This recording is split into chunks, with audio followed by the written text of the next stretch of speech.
สวัสดีค่ะพ่อแม่พี่น้องสวัสดีFCทุกท่านเนาะค่ะกลับมาพบมาพอกับเจตาพารวยคือเขาค่ะในทางช่อง YouTube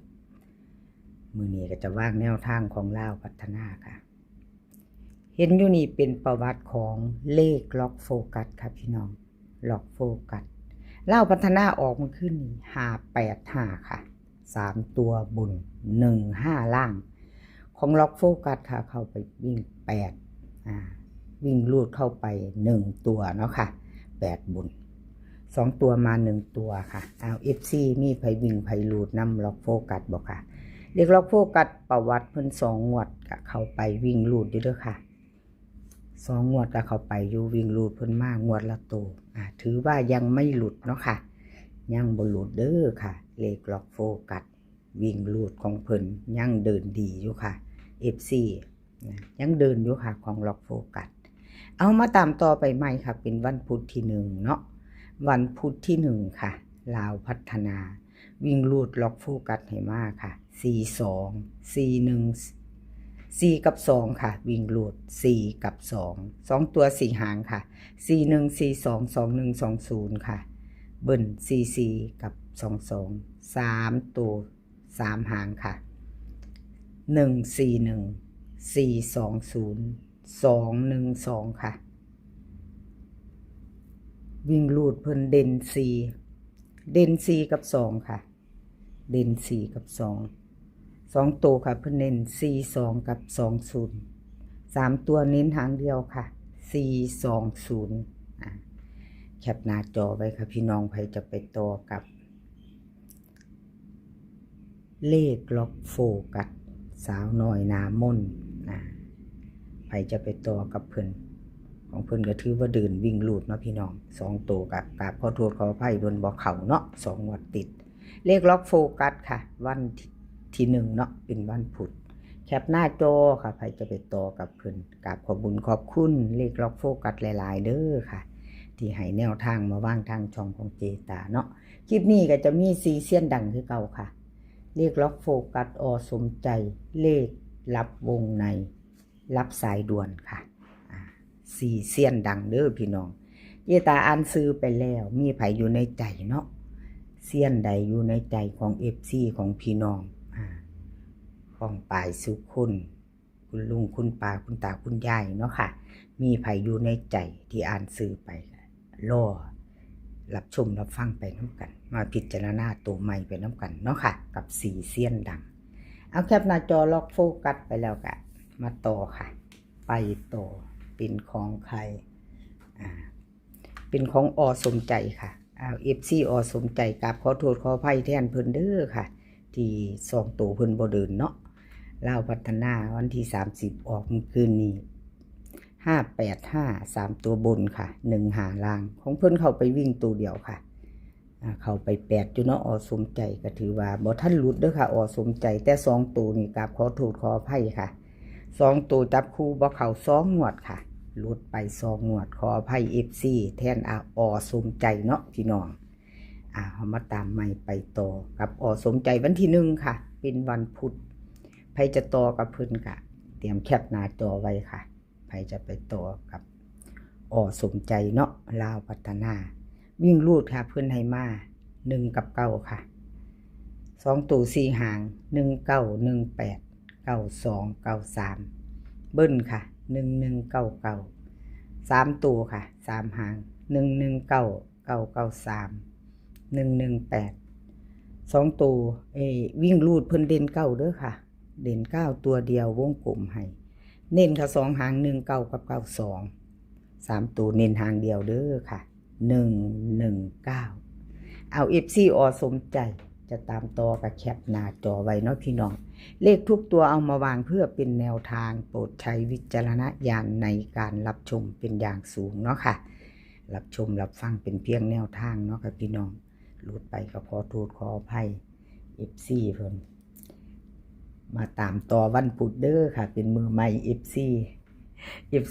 สมใจเพิ่นถามหากันเนาะที่รอคอยเนาะพี่น้อง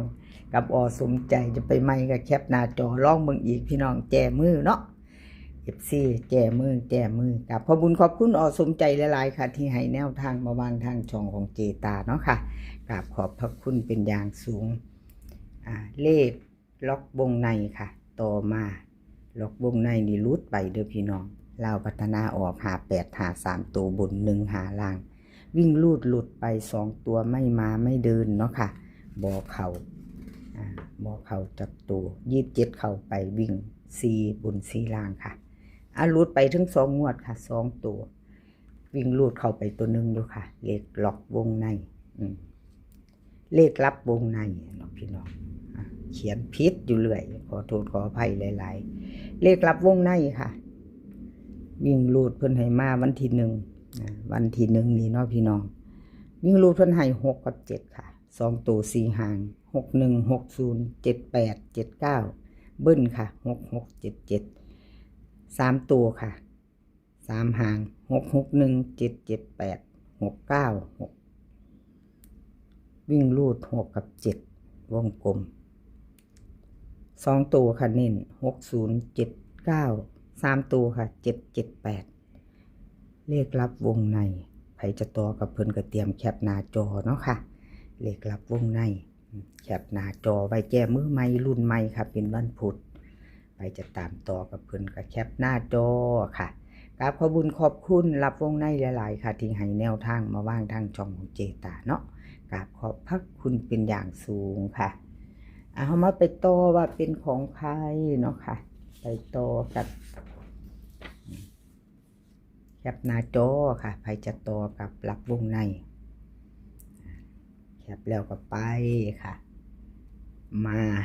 พิจารณารับสายด่วนกันต่อกับขอโทษขออภัยหลายๆค่ะรับสายด่วนไม่เข้าไม่เดินเด้อค่ะ FC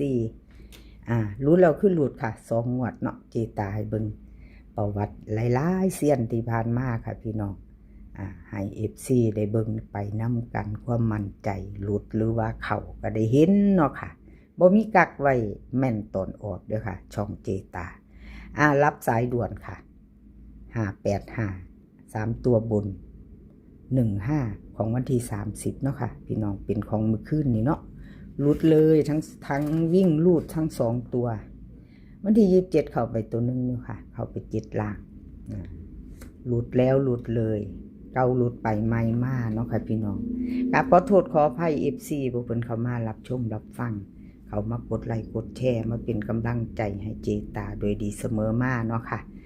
ขอบพระคุณเป็นอย่างสูงรับสายด่วนค่ะให้มาแล้วแนวทางใหม่มาแจ้มือใหม่ไปต่อกับเพิ่นเนาะค่ะลาวพัฒนาวิ่งรูดเพิ่นให้มา2กับ7ค่ะ2ตัว4หาง21 20 76 27ค่ะเบิ้ล22กับ77 3ตัวค่ะ3หาง227 720 221ค่ะวิ่งรูดเพิ่นให้2กับ7 2ตัวค่ะเน้น20กับ27ค่ะ3ตัวเน้น227ใครจะต่อกับรับสายด่วนก็แคปหน้าจอไว้ค่ะพี่น้องแคปไว้เนาะไปลุ้นกันใหม่มือใหม่แนวทางใหม่เนาะค่ะเลขทุกตัวเอามาวางเพื่อเป็นแนวทางโปรดใช้วิจารณญาณในการรับชมเป็นอย่างสูงค่ะเป็นวันพุธที่1เนาะพี่น้องวันที่1นี่จะมี2รอบตัวเนาะพี่น้องเนาะรอบบ่ายๆของไทยแล้วก็ลาว2 ทุ่มครึ่งเนาะค่ะได้ลุ้นกันต่อเนาะ2รอบเนาะพี่น้อง2รอบคลิปนี้ก็ขอให้พี่น้องโชคดีค่ะขอให้โชคดีกับลาวพัฒนาวันที่1ให้โชคดีกันทุกคนค่ะให้โชคดีกันทุกคนในวันพุธที่1เนาะค่ะมื้อนี้ขอให้มีความสุขค่ะขอให้สุขภาพร่างกายแข็งแรงเดินทางไปไสก็ขอให้ปลอดภัยค่ะเดินทางไปขอให้มีโชคกลับมาขอให้มีชัยคลิปหน้าพอกันไหมค่ะคลิปหน้าพอกันไหมคลิปนี้ก็กราบขอบพระคุณหลายๆลืมบอกนะพี่น้องลืมบอกว่าอัน FC ใหม่เนาะค่ะที่ยังบ่ทันกดติดตามชอบคลิปนี้ก็กดติดตามไว้ค่ะแล้วอย่าลืมกดกระดิ่งแจ้งเตือนเนาะ กดกระดิ่งแจ้งเตือนไว้จะได้บ่พลาดคลิปใหม่ๆของเจตาพารวยค่ะคลิปหน้าพ่อกันไหมค่ะคลิปนี้ก็สวัสดีค่ะ